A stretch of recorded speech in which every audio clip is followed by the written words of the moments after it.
તો થરાદમાં સીએમની સભા પહેલા ભાજપની બાઇક રેલી યોજાઈ। કાર્યક્રમ સ્થળ સુધી યુવા ભાજપ દ્વારા બાઇક રેલીનું આયોજન।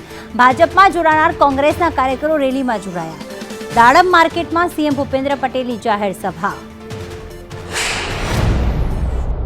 આજે થરાદની આ પાવન ભૂમિ ખાતે ગુજરાતના લોકપ્રિય મુખ્યમંત્રી આદરણીય ભૂપેન્દ્રભાઈ પટેલના સ્વાગત નિમિત્તે હજારો કોંગ્રેસના કાર્યકર્તા મિત્રો દ્વારા આજે કેસરીઓ ધારણ કરવાના હોય આજે વિશાળ સ્વરૂપમાં આજે બાઇક રેલીનું આયોજન પણ આપ જોઈ શકો છો।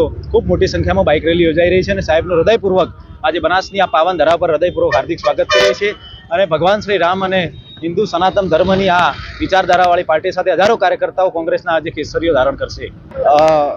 શ્રીરામ ભગવાનના જે પાર્ટીની વિચારધારા શ્રીરામ ભગવાનથી વિરુદ્ધ અને એ વિચારધારા સાથે અમારે ક્યારેય રહેવાનું થતું નથી। કોંગ્રેસ પાર્ટી સાથે એના મુદ્દે લઈને અમે યુથ કોંગ્રેસના હજારો કાર્યકર્તા સાથે ભારતીય જનતા પાર્ટીમાં ગુજરાત રાજ્યના યશસ્વી મુખ્યમંત્રી શ્રી ભૂપેન્દ્રભાઈ પટેલ સાહેબના હસ્તે કેસરિયા કર્યા છે।